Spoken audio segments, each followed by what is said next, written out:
Biografi Al-Imam Alwi Al-Ghuyur bin Al-Faqih Al-Muqaddam Muhammad.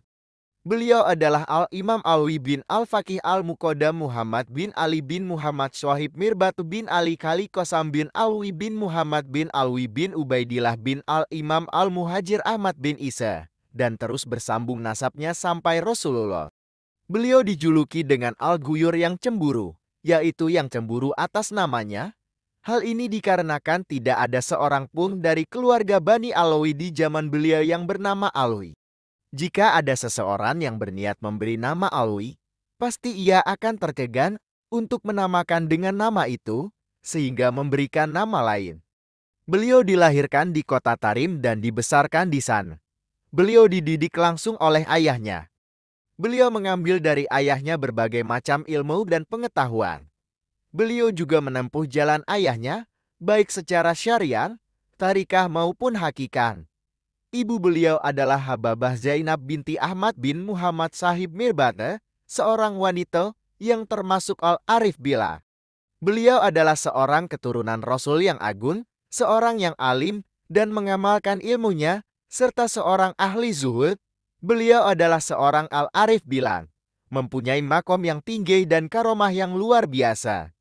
Beliau banyak mendapatkan ilmu-ilmu ladunia dan asrar gaibiyah. Beliau jika berkata terhadap sesuatu kun jadilah, maka sesuatu itu jadi sebagaimana yang dikehendakinya dengan izin Allah. Banyak para ulama besar dan aulia di zamannya menukilkan ucapan beliau yang berkata, "Aku berada dalam makom Al-Junaid." Beliau dapat mendengar tasbih dari benda mati. Beliau bisa mengenali orang-orang yang ahli celaka dan yang ahli bahagia. Pada suatu hari ayahnya, Al-Faqih Al-Muqaddam, berkata kepada beliau pada saat beliau masih kecil, "Engkau dapat mengenali mana orang yang ahli celaka dan mana yang ahli bahagia. Maka lihatlah yang demikian itu di dahiku aku termasuk yang mana?"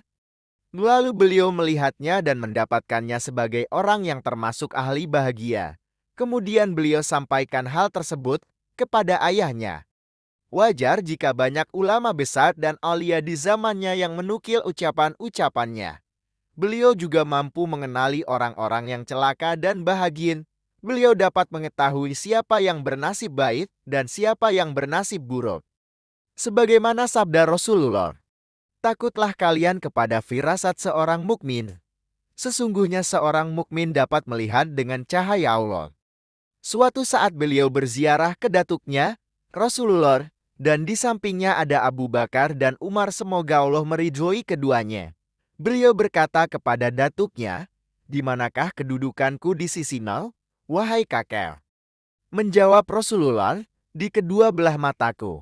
Lalu Rasulullah bertanya kepada beliau, "Dan di manakah kedudukanku di sisimu, wahai Syekh Alwi?" Lantas beliau menjawab, "Di atas kepalaku." Kemudian Abu Bakar berkata, "Bagaimana engkau menempatkan Rasulullah demikian? Dia menempatkanmu di kedua belah matanya, sedangkan engkau menempatkannya di atas kepalamu. Tidak ada sesuatu yang dapat menyamai kedua belah mata. Engkau harus mensyukurinya dengan bersedekah kepada para fakir miskin 100 dinar. Setelah beliau pulang, beliau pun bersedekah 100 dinar sebagai tanda syukur." Alwi Al-Ghuyur diperoleh dari orang tuanya, yang dikenal sebagai sesepuh para wali dan pemuka orang-orang bertakwa. Beliau, Al-Imam Alwi Al-Ghuyur, seorang yang cepat memberikan pertolongan bagi siapa saja yang membutuhkan pertolongan. As-Sayyid Al-Alamah Al-Imam Muhammad bin Alwi Al-Hiridba Alawi berkata di dalam kitabnya Al-Ghura, mengabarkan kepadaku Syekh Abdurrahman bin Ali bahwa para Al-Arif Billah berkata, ada 3 orang dari keluarga Bani Alawi yang senantiasa semangatnya terpelihara. Sifatnya yang merespon pertolongan dengan cepat selalu semakin baik dan terjaga. Seorang yang meminta pertolongan kepada mereka, selalu cepat mereka bantu. Mereka adalah Alwi Al-Ghuyur dan anaknya yaitu Ali serta Syekh Umar Al-Muhdar. Ketika menunaikan ibadah haji, Alwi Al-Ghuyur memperbanyak ibadah umrah, salat, dan bertawaf, baik siang maupun malam. Ia juga memperdalam ilmu agama kepada sejumlah ulama besar yang mengajar di Masjidil Haram, Mekah. Setelah menunaikan ibadah haji dan umroh, ia berziarah ke makam Rasulullah di Masjid Nabawi, Madinah. Pada saat-saat seperti itulah, ia sengaja memperlambat untuk menikah, hingga suatu saat calon keturunannya berkata dari arah punggungnya, "Kami telah berada di punggungmu. Cepatlah menikah. Kalau tidak, kami akan keluar dari punggungmu." Mendapat teguran semacam itu, ia segera menikah dengan Hababah Fatimah binti Ahmad bin Alwi bin Muhammad Sahib Mirbato. Ketika istrinya hamil, berkatalah si jabang bayi dari rahim istrinya, "Aku anak soleh, aku hamba yang soleh." Ia dikaruniai oleh Allah dua putra, Said Ali dan Abdullah Ba'awe yang belakangan juga menjadi muridnya.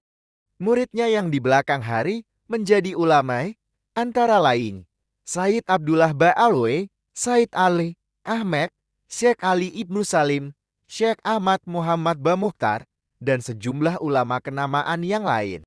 Alwi Al-Ghuyur juga dikenal sebagai orang yang suka bersyukur, pandai menghargai kebaikan orang, suka menyantuni orang lain, dan suka mengabulkan permohonan orang lemah. Siapa saja yang datang kepadanya dan membutuhkan pertolongan, pasti cepat mendapat pertolongan.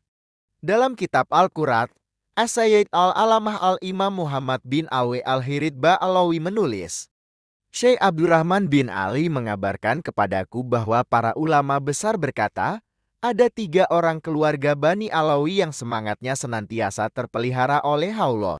Mereka cepat memberikan pertolongan kepada orang-orang yang membutuhkan. Mereka adalah Alwi Al-Ghuyur dan anaknya, yaitu Ali Maulad Daid, serta Syekh Umar Al-Muhdor. Suatu hari Alwi Al-Ghuyur dicaci maki oleh seorang lelaki di depan khalayak ramai. Hanya gara-gara dia tidak berkunjung ke rumah lelaki itu, lelaki tersebut mempunyai khodam, pembantu dari kalangan jin, yang setiap saat mendemonstrasikan kebolehannya. Jika ada orang yang menolak menyaksikan kebolehan jin tersebut, dia dizalimi dengan menggunakan tangan orang lain. Ketika lelaki itu sedang mencaci maki Alwi Al-Ghuyur, tiba-tiba Isa ibnu Amr, seorang lelaki dari Bani Haram, menempeleng wajahnya. Kalau kamu mencaci maki Said Alwi, apakah kami harus diam? Setelah ditempelang, lelaki pemelihara jin itu mengucapkan kata-kata ancaman kepada Isa ibnu Amr.